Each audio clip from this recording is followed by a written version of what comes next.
Hello, gentlemen. My name is Paul Robson. I am the founder and leader of Manifesto, and I'm going to share with you today what I see as the core central thing that we get out of doing men's work, which also happens to be right at the heart of the crisis of masculinity that we're facing today.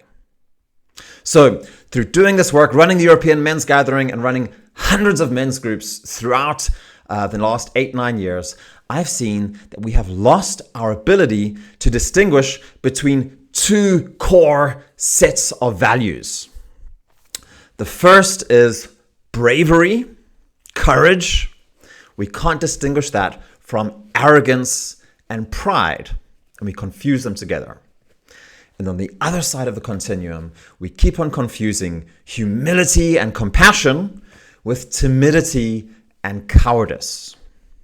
So to try and help you understand this a little bit better, I've made a little graph that I'm going to show you here. We do this especially differently when we're looking at ourselves and other people. And I think a lot of it is from the stories that we tell about men, because it seems to be that especially with men, we struggle to do this and distinguish between these two things. I think there's so much focus on this toxic masculinity that when we see a man who's really brave and courageous, then we tend to judge him as being arrogant and prideful, probably often driven by some kind of jealousy or just misunderstanding or feeling threatened by it. On the other hand, when we see a man who's truly humble and compassionate, we often see it as weakness and timidity or even cowardice. Gets even worse, however, when we look at ourselves and our own actions. So we tend to flip this around, and if I'm being very prideful and arrogant and egoistical, then I'll tend to be able to frame it for myself or rationalize it as I'm being brave and courageous.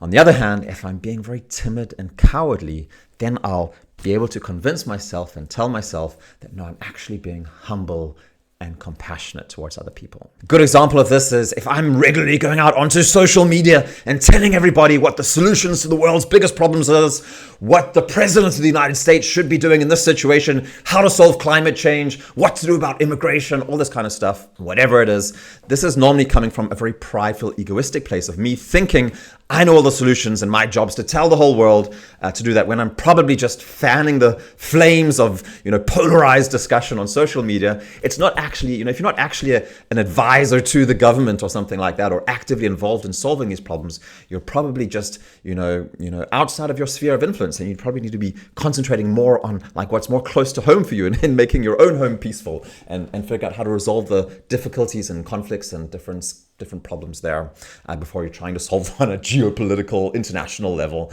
or something like that. As far as the other one is concerned, then I think a good example is when we know that there's something important that we're disagreeing with, for example, with your wife. And so you notice there's this thing that you're misunderstanding with each other, you're not getting on, but it's too sensitive and it's going to be difficult to talk about. And you're scared that she's going to get upset. And so you decide, okay, well, I'm just going to be humble and I'm going to be a nice guy, and I'm not going to bring this up with her, and I'll just let it slide instead. And so as a result, I don't take on the responsibility that I have to contribute to the lifting up of my family and to be able to lead my family as a man towards being more harmonious and gathered together and bring them on a path that's leading somewhere where we can really all be growing spiritually and getting to know each other in a better way as well. So these are two examples of how we do that and don't see ourselves in this correct light, but we judge other people, of course, with the harshest way. So the way that we tend to do it, if I had to illustrate this graph, is that we collapse the two kind of approaches, or the two different continuums, into, on the one side, we'll see a guy and say, well, he's very egoistic and prideful and arrogant, but he's also pretty brave. And then the other people say, well, they might have a bit of humility and compassion, but they're actually very timid and weak or something like that as well. And so that's actually an incorrect way of saying that, because bravery and courage is never egoistical. It's never selfish. It's always driven by a desire to serve the other. And on the other hand, timidity and cowardice comes from a completely different place than humility and compassion. And so what's really determining here is what's the state of the heart that the person is doing this? What's the internal motivations that are driving the actions? External motivations, sometimes we can look at something like that and be able to discern what it is that's happening, but in many cases we actually don't know. And often our judgments are incorrect.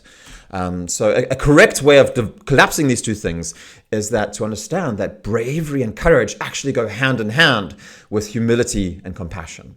And on the other hand, pride and egoistic behavior goes hand in hand with timidity and cowardice, even though they can sometimes look very, very different. And sometimes being a coward, being timid, can be the one who's out there shouting the loudest about some kind of thing that they're offended about. And that's their way of kind of just really following the crowd and being able to fit in and be able to signal virtue, even though there's no real virtue that's happening there.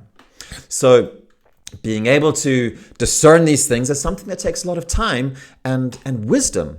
And that's the main thing that I found from being in a men's group and really getting to know men and understand them, that I'm able to get a far more deep and nuanced understanding of the way that people work. And so this helps me to gain appreciation for, first of all, the struggles that people are facing and how I often judge them on these superficial criteria, but I don't actually understand the depths of what it is that they're dealing with. And how it is that people are really often doing their best, given that they're actually fighting with really, really difficult circumstances. And then also learn to appreciate and to celebrate the achievements and the successes of other people as well. Instead of being threatened by them and feeling like I'm more insignificant, then I get to really appreciate seeing how much it can strengthen a group of men when we start supporting each other and building each other up to become the kind of brave men that are willing to take a stand for others and at the same time not be using it to inflate our own egos, but to be able to remain compassionate and caring and humble, to be able to receive input about how we can be doing things better. So that's something that we can build together in a group of men. If that sounds interesting for you, then check out Manifesto Core. It is a group, a network of men's groups where we're meeting and really building the tools really for, this is what I see as like the art of friendship is something that's been lost today. This is something that I think we always used to understand because there was naturally close and intimate and loving, supportive relationships between male friends. And growing up in the cosmopolitan society where we don't have that kind of depth of connection, or it's much harder to build it these days, we're getting atomized and disintegrated, then Manifesto Core is really focused on rebuilding those fundamental skills again. So hope this was useful for you, and let me know if you have any thoughts or comments. Cheers.